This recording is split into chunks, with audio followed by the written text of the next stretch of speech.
Asante Baba, tunakushukuru Baba, tunakuinua Baba, hakuna mwingine kama wewe, hakuna mfananisha na wewe Yesu, kwa sababu umetulinda Yesu Kristo, tumeweza kufika siku Baba tukiwa salama. Tunapoomba katika jina la Yesu Kristo, itatue Bwana katika maisha yako asubuhi ya leo. Ambia Bwana tuingie katika nyumba yako siku ya leo. Ita Bwana ndani ya asiye na wewe siku ya leo. Itatue Bwana kwa maisha yako. Katika uwezo wa Mungu. Wewe Mungu anakuwa kimbilio.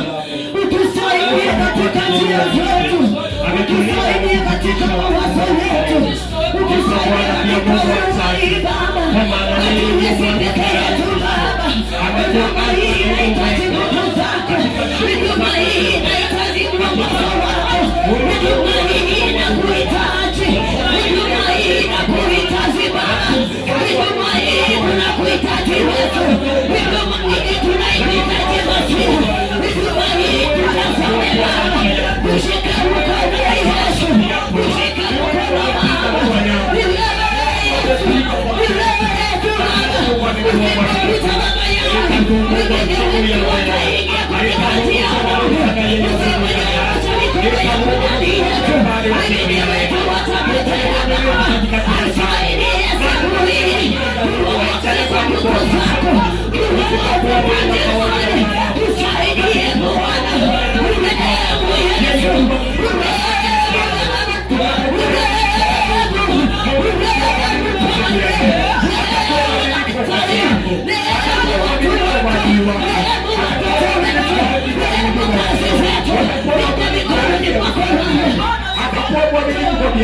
Nitakuwa na somo ya leo. Utakuwa mwaminifu. Yeye amekuwa mwaminifu sana. Ametuokoa kupitia.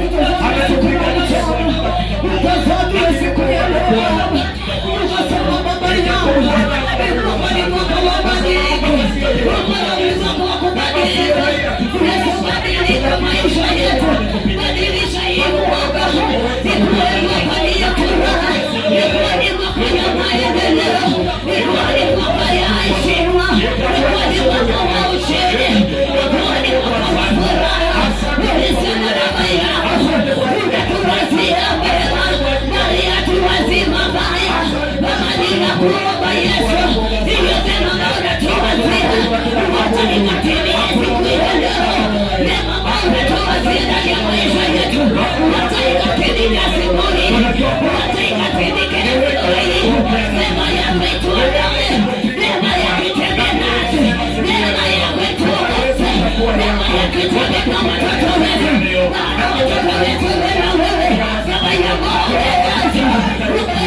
Tunamtumainia Mungu siku ya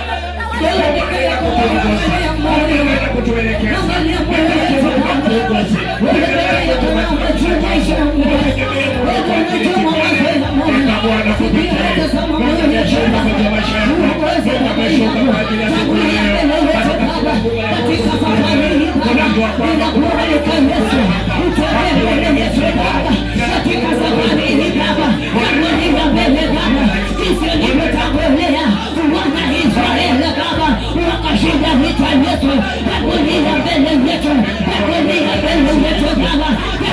masomo ya watoto wetu, na wenye kwa kazi zetu, na wenye kwa huduma yetu.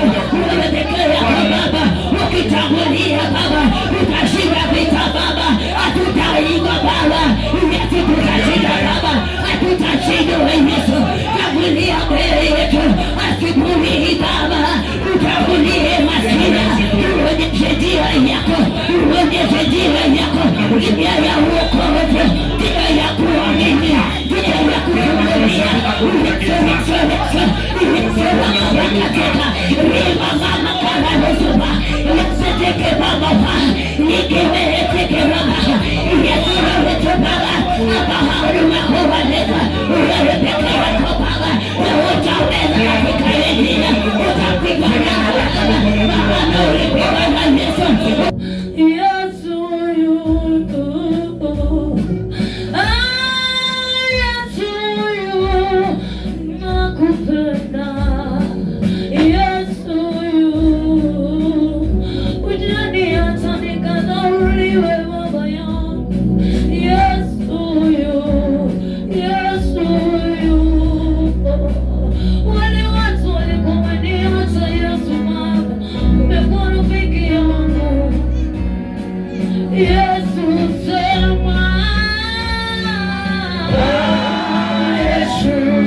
Wewe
Ambia tu Mungu, bila uwepo wako mimi siwezi. Kila mtu aanze tu maombi. Ambia Yesu, nimejaribu miaka mingi nikashindwa. Bila uwepo wako nilibaki na mimi. Bila uwepo wako nikasema ninajua vile ninaweza kutembea na wewe. Nitataka kuonyesha kila ninaweza kutembea na wewe.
Thank you.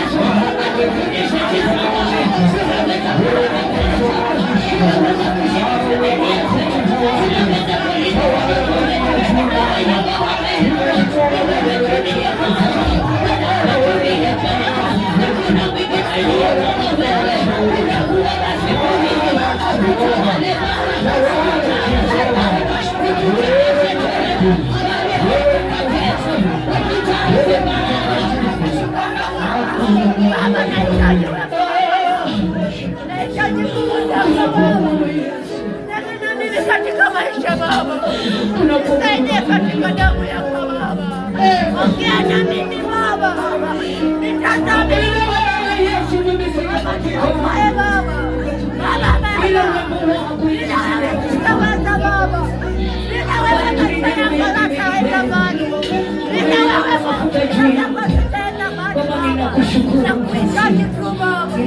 unaweza kuniongoza Baba, nahitaji nguvu zako tu Baba. Ukiona niko kwenye shida,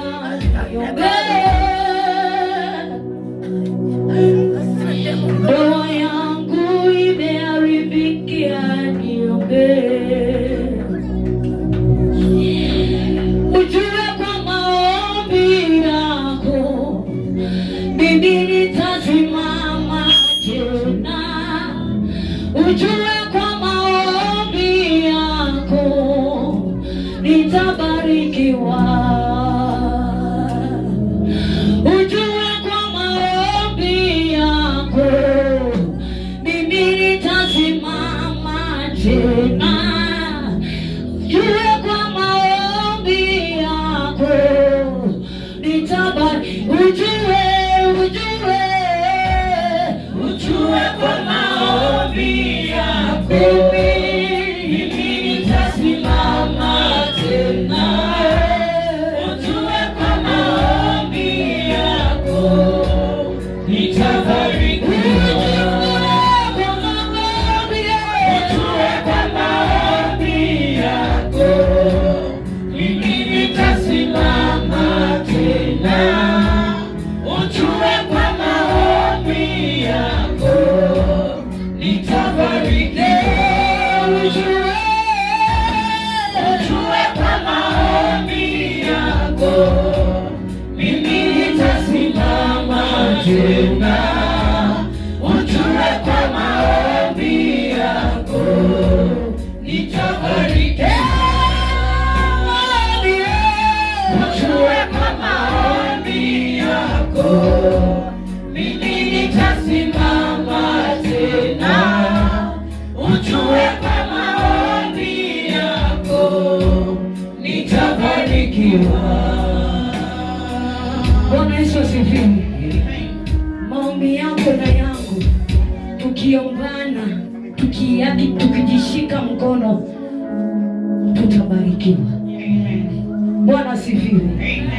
Maombi yetu tukishikana katika hii nyumba, maana Roho Mtakatifu akiingia na aingia kama sulisuli wa moto, anaingia kwa yule ambaye anaamini, anaingia kwa yule ambaye anasema Yesu, mimi nimebaki na wewe.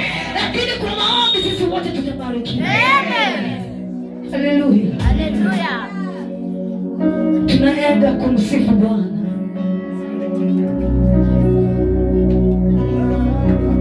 Na tutaimba Bwana, sema nyosha mikono wako Bwana. Ni Lingala tu. Inasema Baba wa mbinguni, nyosha mkono wako. Watu wanaliza kila siku, Mungu wako wapo wapi?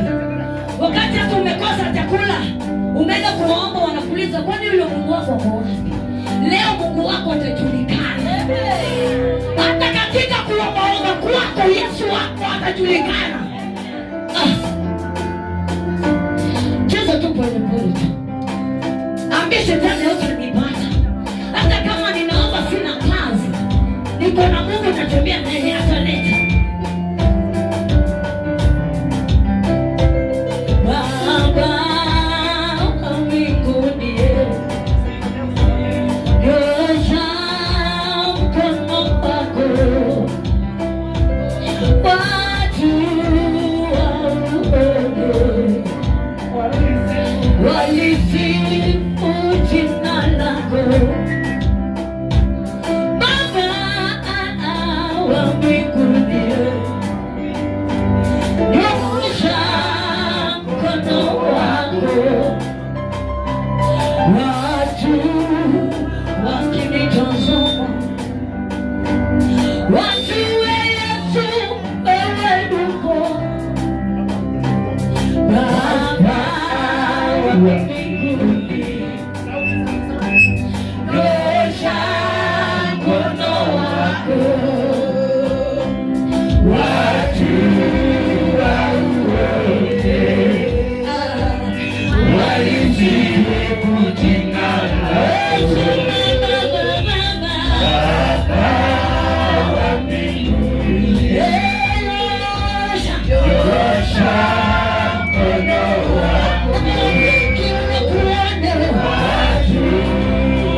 watu wote wakaweze kuamini na wakalisifu jina lako.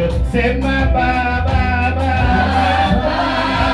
wa mbinguni, nyosha mkono wako, watu wakauone, walisifu jina lako. Ndio tunasema hivi, leo ni siku njema, sema nimemuona Bwana. Sema leo ni siku njema, nimemuona Bwana, Sema leo ni siku njema, nimemuona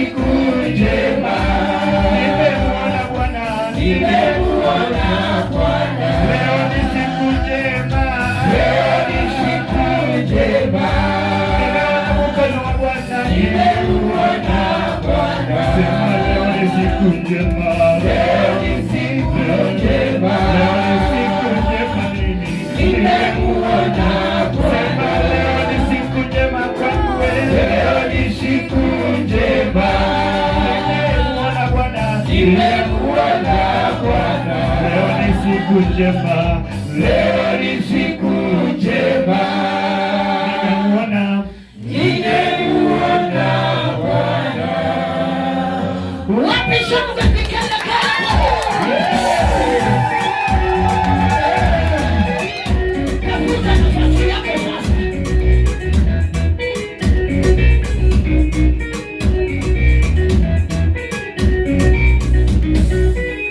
Safari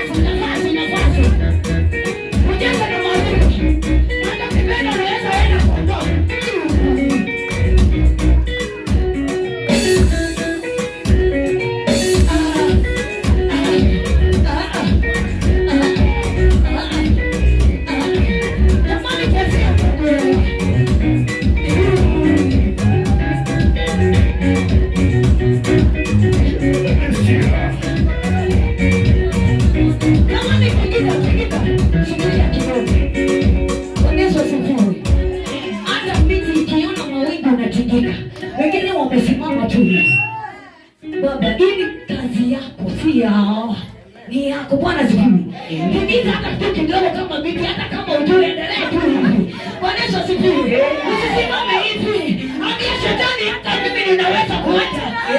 Sema nitakwenda.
Mwanzo 37. Kuanzia 39:7. 39:7. Inasema nini? Inasema hivi. Kurasa moja tu. Ikawa baada ya mambo hayo, mke wa bwana wake akamtamani Yusufu, akamwambia, lala nami. Alifanya nini? Akimwambia alale pamoja. Nataka leo tuhubiri pamoja. Sema amen. Amen.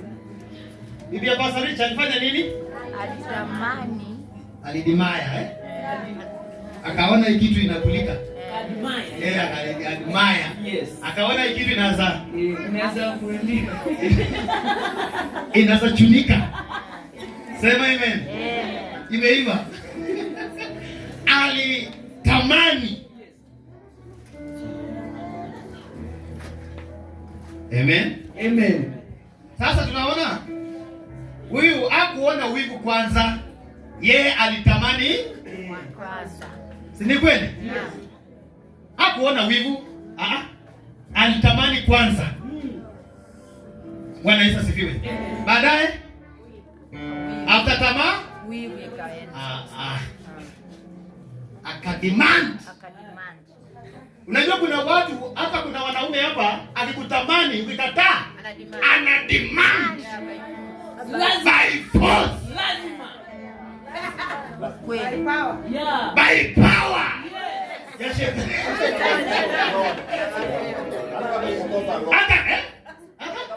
Hata kama ni kukopa loan. Leo mahubiri hapa ni sawa. Ana demand. Hata sipopewa, yeye ana demand, anataka. Kwa lazima. Bwana Yesu asifiwe. Amen. Baadaye mwenye kitu alikataa. Twende pamoja. Nini inaingia? Wivu kiingia? Chuki kiingia? Vita kiingia? Tunaona Yusufu wakati huyu mwanamke alimtamani, akademand by force na akataka lale na yeye, lakini alikataa.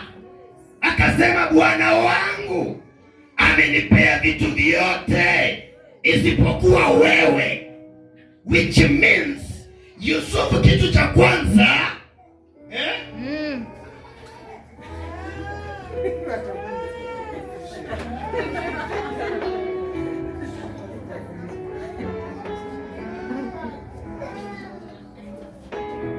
sawa, nitakwambia tu baadaye.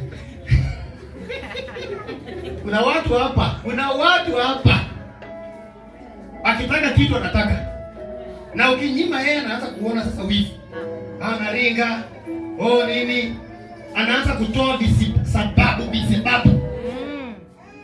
Tunaona huyu mke wa Potifa wakati Yusufu alikataa, alifanya nini? Kwa sababu si amenyimwa. Sasa alinyimwa, kenye imeingia ni nini?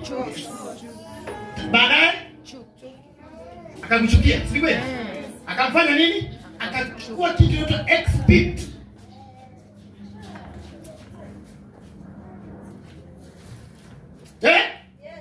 Niliona pasa kwa nyumba fulani. Niliona pasa Rita ametoka kwa nyumba fulani. Na siku hizo wanasimama wanafanya nini? Anatafuta kitu sasa ato expose. Akuaibisha. Akustaki bure bila makosa kwa sababu umemnyima. Amen. Bwana Yesu asifiwe. Yusufu alikataa. After kukataa, huyu mwanamke akaona the only way, kwa sababu huyu mtu amenikataa, nitamsingizia. Tumejifunza nini naletaka uadui? Uadui unaletwa na tamaa. Na ukiangalia, ukifanya research, vitu vyote ile inaleta uadui katika kanisa, kila mahali inaletwanga na tamaa. Example, kama umeajiriwa kazi mahali, unaweza pata kwamba kuna mdogo wako, kuna mtu unafanya naye kazi, lakini anaanza kutamani hiyo kazi yako.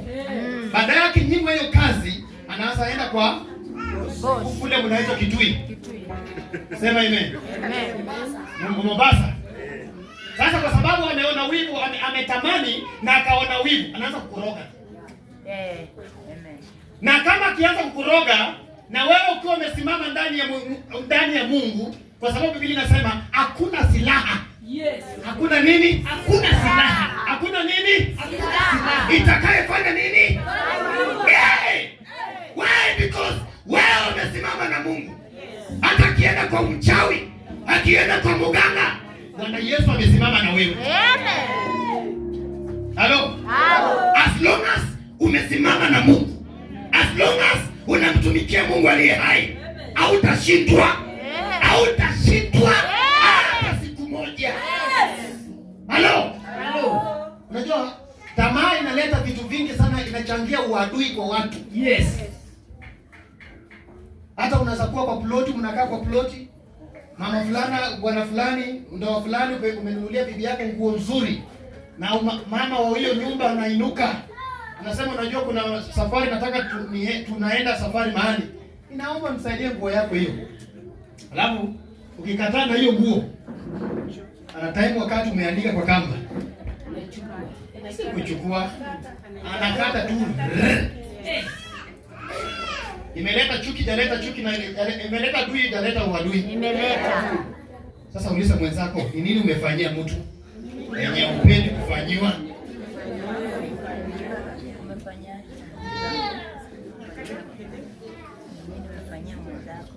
Haya, twende one by one. Kama uko na kalamu na karatasi utafaidika na hapo. Spiritual warfare. Ephesians chapter 12 verse chapter 6 verse 12. Unajua vita, uadui inakujanga katika njia za kiroho. Yes. Na tamaa inakujanga katika kiroho. Roho ya mwanadamu anatamani kitu fulani, na kisha tamani akinyimwa na demand kwa by force, akinyimwa inazaa kitu inaitwa chuki na wivu. Sema amen. Amen. Na tayari vita vimeanza. Na unapata kwamba hasa hatutapigana vita kukatana mapanga, basi tutaanza kupigana vita vya kiroho. Yes. Bwana Yesu asifiwe.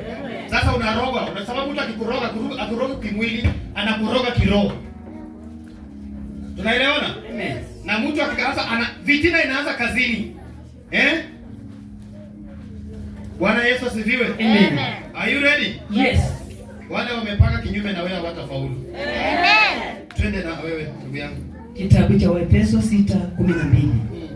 Kwa maana kushindana kwetu sisi si juu ya damu na nyama, bali ni juu ya falme na mamlaka, juu ya wakuu wa giza hili, juu ya majeshi ya pepo wabaya katika ulimwengu wa roho. Amen. Amen. Na unajua hii vita vya kiroho ililetwa na Yesu mwenyewe. Bwana Yesu asifiwe. Ndio ibainike watu wa shetani na ibainike watu wa Mungu. Ibainike watu lazima mwanadamu, kila Mkristo ako na opposition. Hakuna mtu anakosa adui. Na kwa sababu hizi vita vya kiroho, mkisimama sawa sawa, hamutashindwa bali mtashinda. Amen. Sema amen. Amen. Twende kitabu cha Mwanzo 37. Na msomaji leo kuna kazi nyingi. Sababu nataka watu wapandwe neno ndani mwao. Amen. Mimi sitaki kuhubiri kama wengine, nataka kuhubiri kama mimi. Yes. Isaya 1:7. Amen. 37 verse 1. Leo kuna kazi. Biblia inasema, Utasoma leo ushangae. Yakobo akakaa katika nchi aliyosafiri baba yake, katika nchi ya Kanaani. Hivi ndivyo vizazi vya Yakobo. Yusufu aliyekuwa mwenye miaka 17 alikuwa akichunga kondoo pamoja na ndugu zake. Naye alikuwa kijana pamoja na wana wa Bilha na wana wa Ziba wake wa baba yake. Yusufu akamletea baba yao habari zao mbaya. Basi Israeli akampenda Yusufu kuliko wanae wote. Tuanzie hapo. Israeli ni nani? Ni mimi. Bwana Yesu asifiwe. Amen. Tunapata katika history, tunapata Israeli amempenda nani? Amempenda Yusufu kuliko wengine. Sema amen. Amen. Tayari hapo kuna kitu inatokea. Yes. Inatangazwa kitu inaitwa chuki na wivu. Na naomba wazazi mko hapa, msiwahi chukua kwanza kupenda huyu na kuchukia huyu. Mtatengeneza lile kitu kitawaisha katika ulimwengu. After Yakobo amempenda Yusufu kuliko wanawake wote, kitu cha pili alimtengenezea nguo. After kumtengenezea nguo, hawa ndugu zake wakaona kwamba baba yao anampenda Yusufu kuliko hao. Bwana Yesu asifiwe. Tayari nini imeingia? Nini imeingia hapo? Watu wameanza kuchukiana. Watu wameanza kudarauliana. Watu wameanza kuangaliana. Watu wameanza kuangalia mwingine kama sio mtu. Sema amen. Basi Israeli akampenda Yusufu kuliko wanae wote. Maana ni mwana wa uzee wake, akamfanyia kanzu ndefu. Inamaanisha nini mtoto ukitinda? Sema amen. Mtoto wa nini? Naomba usipende Keni kuliko anaitwa Joshua. Penda watu wote equally. Yes.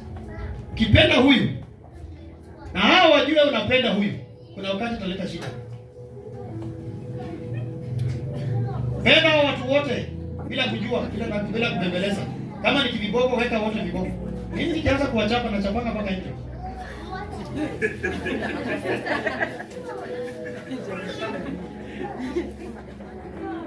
Wote sema amen. Amen. After that, hawa ndugu wakaona kwamba baba yao amependa huyu kuliko hao. Lakini baadaye anatuma mwenye anapendwa. Bwana Yesu asifiwe. Na ndio ujue walikuwa na wivu na ile nguo.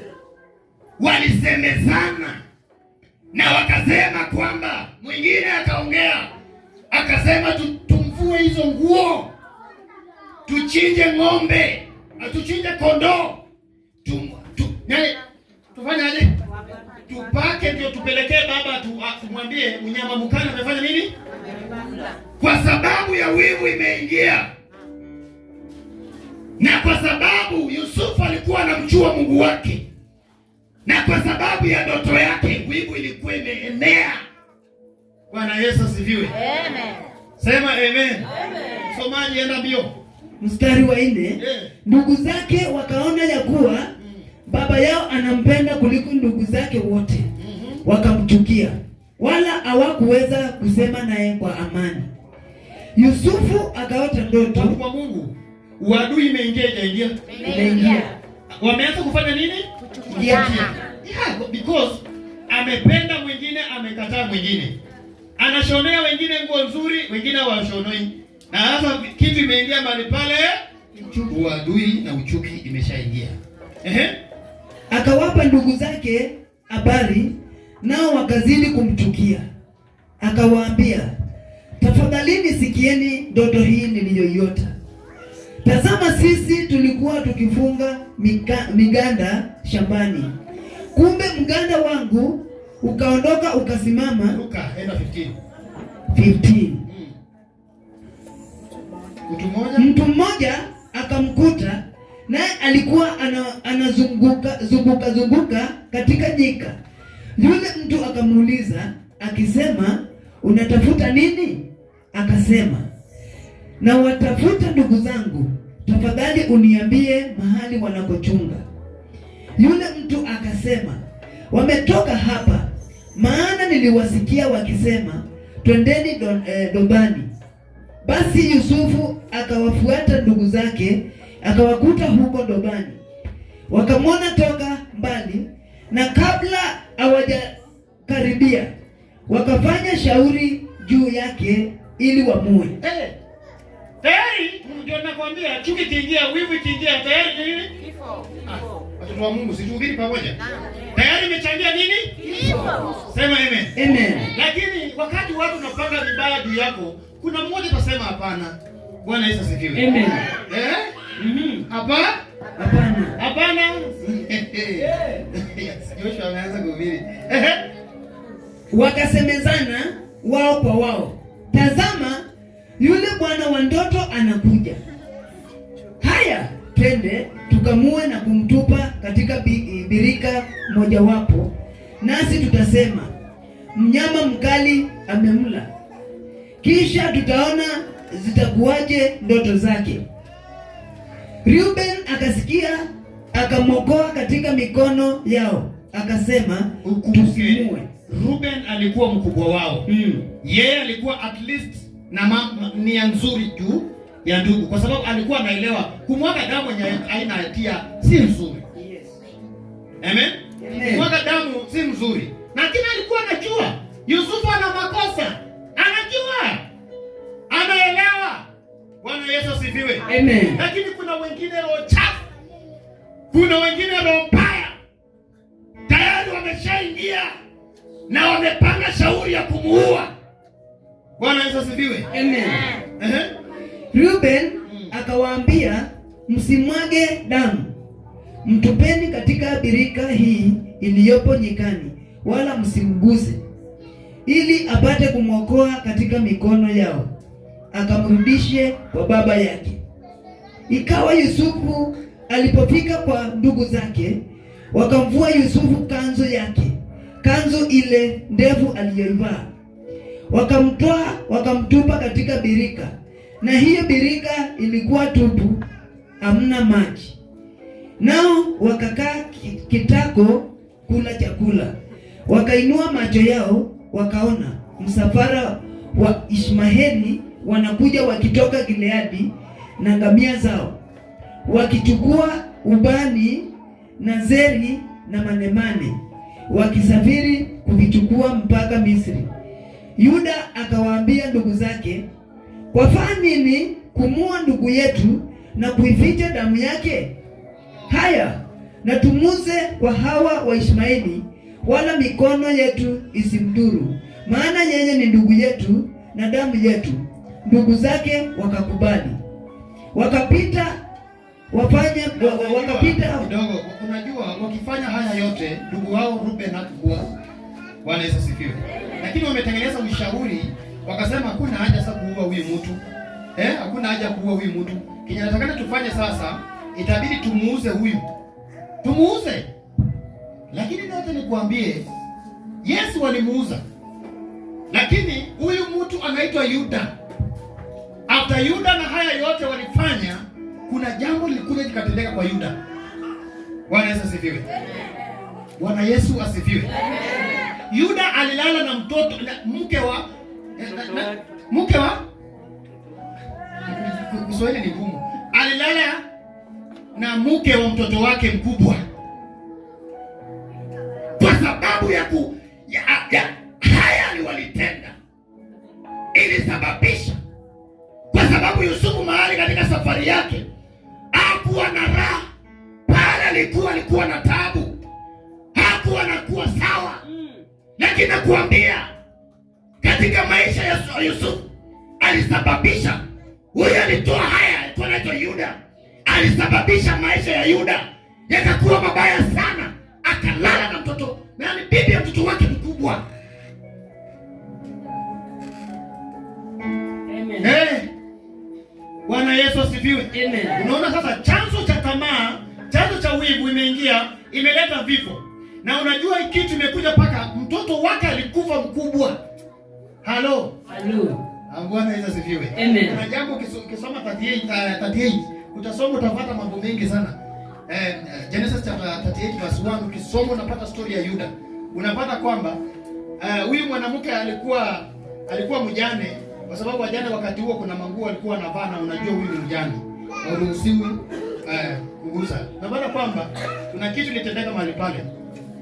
Huyu mwanamke wakati huyu alikuwa anaenda matanga mke wake, huyu mama Biblia inasema alitoa manguo ya ujane na akavaa buibui. Na wakati kamseka alikuwa kachachari sana, kalikuwa anaitwa Yuda, kakaona kuna kademu mahali. Akakimbia akasema nasaka kwako. Karibu. Karibu bio. Yaani kuna wazee wakiona tu hivi mate inateremka. Bwana Yesu asifiwe. Akasema karibu. Jamaa kafanya maneno akasema, na sasa unaniachia nini? Jamaa katoa pete yake na katoa bakora yake kawacha pale like evidence. Wanaume hawananga. Sometimes ukitaka tu kushika mwanaume wakati anasema on your mark, anasema shamba anauza. Jamaa aliuza. Akisema tu on your mark. Yes. Na useme utanipea nini? Anakupea title deed. Yes. Ya shamba.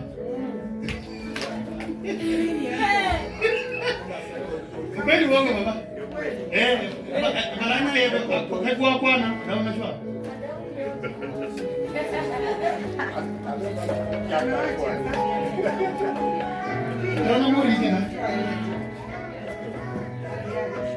Evidence alipeana. Hello. Eleta shida my friends and my sisters. Wanaecheza na wewe. Haya. Wako tabani. Hii wiki imepita nilikutana na maadui wangu hapa. Nasema bwana, hata mwingine ni shida na lia, mwingine na taabu, matatizo. Nikasema Mungu saidia. Yusufu aliteseka kuteseka ya pili. Na ni kwa sababu ya wivu, kwa sababu ya ndugu zake. Kwa sababu ya ndugu, sababu ya familia. Bwana Yesu asifiwe. Amen. Semeni amen. Amen. Are you there? Yes. Hebu niangalie, hebu tuende 39 my friends. Mlango wa 39. Yes. Mstari wa kwanza.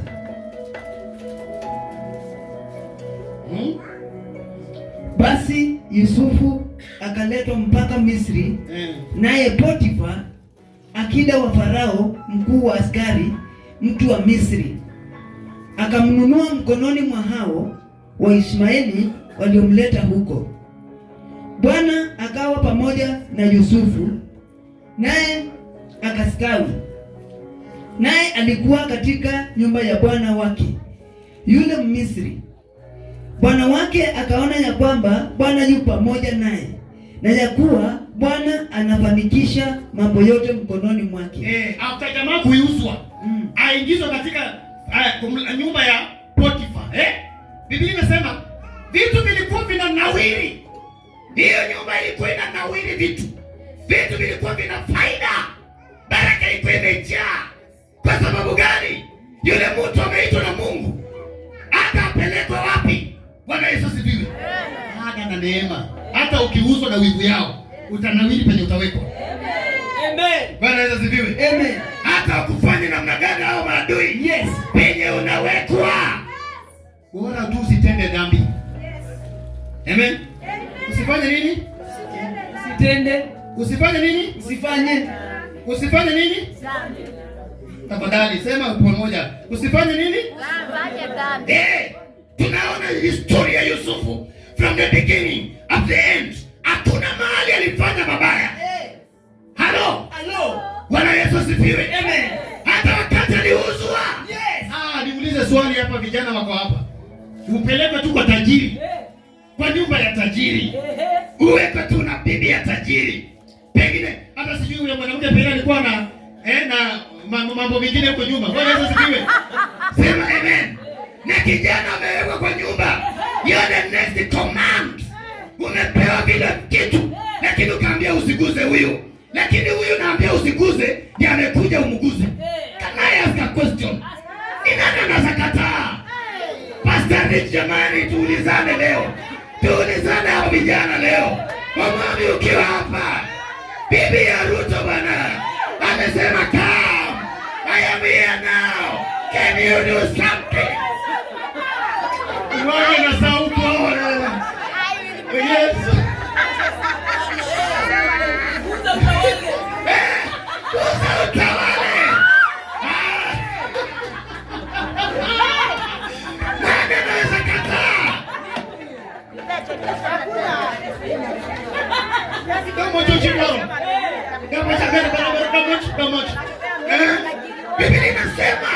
Biblia inasema kwamba na huyu mwanamke alingoja wakati wafanyikazi wote wameenda na akaenda akanyemelea.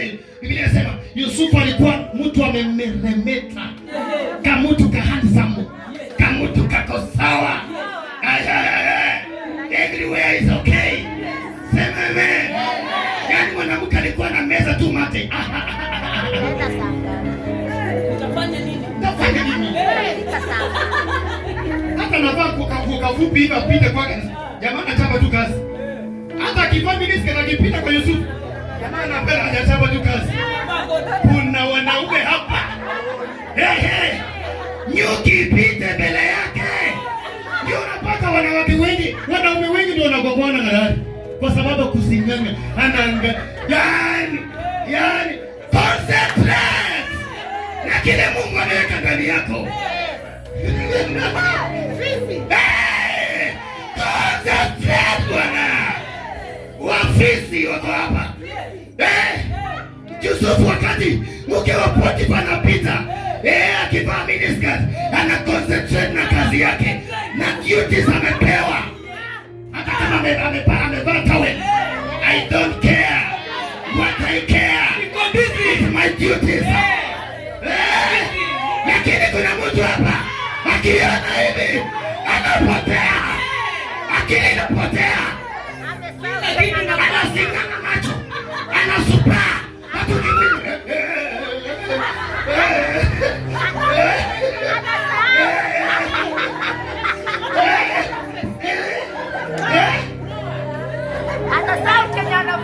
Be obedient. Ogopa dhambi wakati unajaribiwa. Usiingie kwa mtego, baraka zako zitaisha. Watu wengi hapa wanaanguka juu ya hiyo. Wakiona tu mtu ameingia mgeni kwa kanisa.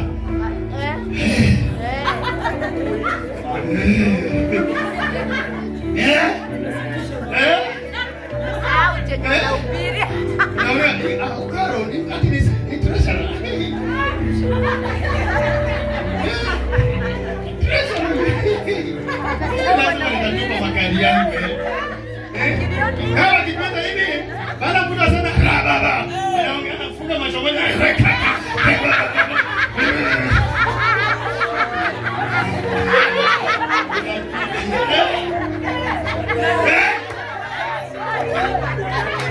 Anaanza kusema kuna kitu leo ndani ya nyumba. Balika! Tukatae leo. Yusufu alikataa. Akasema kama mbaya, wachiwe mbaya. Lazima nitaendelea. Simama kwa ukweli. Tembea kwa ukweli. Bwana atakubariki. As long as umesimama, Bwana atakupigania. Watu wengi hapa wanafanyanga baraka zao abosu. Abosu. Wanapot baraka zao. Wakati unajaribiwa, unaingia kwa mitego. Biblia inasema kwamba kitabu cha Pastorianza chapter 10 verse 13 inasema jaribu haikuwapata ninyi isipokuwa ya kawaida ya mwanadamu, na yeye Mungu atakupea njia. Jaribu halikuwapata ninyi isipokuwa lililo kawaida ya mwanadamu, ila Mungu ni mwaminifu, ambaye hata waacha lakini pamoja na lile jaribu atafanya na mlango wa kutokea. Yusufu alipata mlango na akatoka. Are you there today? Na watu wangapi hapo wamekataa? Hakuna. One, mmoja tu. Wangapi walikataa? Waliona sonyoka. Wakaona kondoo. Nikia ya kondoo. Wakakataa. Ni nani? Mkono. Ndio. Kuanzia leo nakataa. No. Sio kukataa.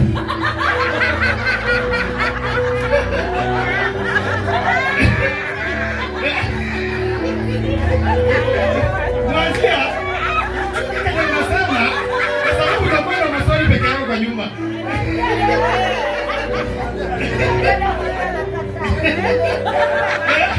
Yaani kuna watu hapa wakiajiriwa kazini apate manager na manager anamwambia ndio nikusongeshe nikuweke kwa level nyingine. Aya. Give me something. Aya. Alafu nasema saa ngapi? Na ni wapi? Umeuza urithi wako. Umeapata blessing. Alafu mtu akishakukuonja anaanza kukupatia kazi ngumu. Umeuza, umepata ukimwi, umepata magonjwa, hasa kazi pia unapoteza. Alafu nakimbia kwa makanisa niombe. Umeuza. Sina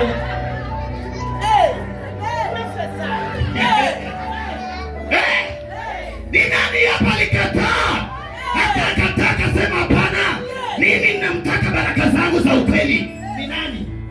Ni nani huyo? Wengi hapa kazini wameonjwa. Mumepewa kazi kwa sababu ya kuonja. Mwili yenu umechafua kwa sababu ya kazi ya mikono.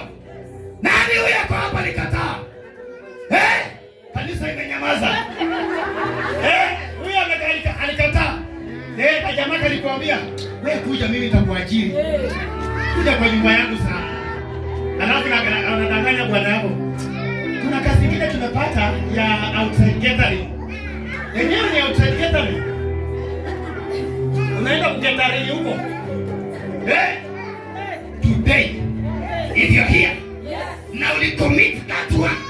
Leo hii. Na ajili ya moto ya Roho Mtakatifu. Jiheshimu. Wacha mtu kutumikia vibaya. Huyu mwanamke alisema, bwana, wewe bwana. Alikuwa Biblia inasema alikuwa anamtongoza kila dakika. Yusufu akienda wapi? Ulisemaje? Akienda hivi wapi? Ulisemaje? Akienda hivi ulisemaje na wewe? Ulisemaje? Jamaa anachapa tu kazi.